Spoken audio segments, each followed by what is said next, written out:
ভিডিওটা ছিল দুদিন আগের, পোস্ট করতে একটু দেরি হয়ে গেল। তো হঠাৎ বিকেলবেলা বেরিয়ে পড়েছিলাম একটা উদ্দেশ্য নিয়ে। তো যাই হোক, প্ল্যাটফর্মে এসে বসে রয়েছি, প্লাস ট্রেন আসতে দেরি করছে। টিকিট কেটে প্ল্যাটফর্মে বসেই ছিলাম। তারপর ট্রেন আসতে ট্রেনে চেপে রওনা দিলাম। ভালোই লাগছিল, অনেক দিন বাদে এইভাবে লোকাল ট্রেনে করে কোথাও যাচ্ছি।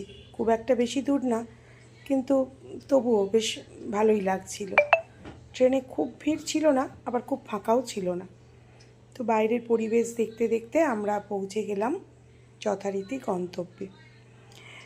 বাইরের পরিবেশটা এতই ভালো লাগছিল, আর আকাশে সেরকমভাবে রোদ ছিল না, একটু মেঘলা মেঘলা ছিল, হাওয়াও দিচ্ছিল বাইরে, তাই খুব একটা কষ্ট হচ্ছিল না। তো যথারীতি আমরা পৌঁছে গিয়ে যাচ্ছি, এই তো নেমেই পড়ব, সামনে এসে গেছে। আর এইদিকে দেখতে পাচ্ছি ঘর বাড়ি, রেল লাইন, ওই যেটুকু উকিঝুঁকি মারছে আর কি ক্যামেরাতে, সেটুকুই তুলেছি। সামনে একটা ভাই সমানে দাঁড়িয়ে আছে গার্ড দিয়ে, বলছি তবুও সরে না। তো প্ল্যাটফর্ম তো ঢুকে গেছে, এবার নামার পালা। নেমে পড়লাম, আর সাথে ছিল আমারই পাড়ার এক বোন, বান্ধবী যেটাই বলো না কেন। তো ওকে নিয়েই গিয়েছিলাম। একা একা তো খুব একটা কোথাও বেরোনো হয়ও না, তো ওর সাথেই বেরিয়েছিলাম। তো প্ল্যাটফর্মে দাঁড়িয়েছিলাম এবং যেখানে যাব তাদের সাথে যোগাযোগ করছিলাম। তারা ঠিকানাটা বললে তবে আমি যেতে পারবো। আমার কাছে এই জায়গাটা একেবারেই নতুন, তাই এই পাশ ও পাশ তাকিয়ে তাকিয়ে দেখছিলাম।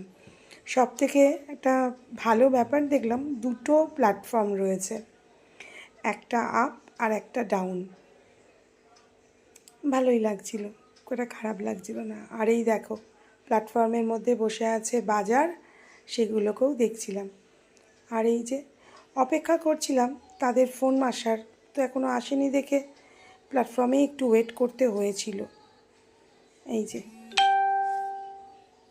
তারপর ফোন করতে তার বাড়ির দিকে রওনা দিলাম। অনেকটাই দূরত্ব স্টেশন থেকে তার বাড়ি।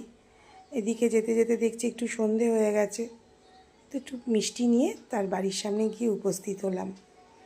দেখেই বুঝতে পারছো, বাড়িটা দেখতে পেয়ে হাসি পাচ্ছে, তার মানে আনন্দই হচ্ছে। এই যে চলে এসেছি, দেখে বুঝতে পারছো এ একজন কন্টেন্ট ক্রিয়েটার।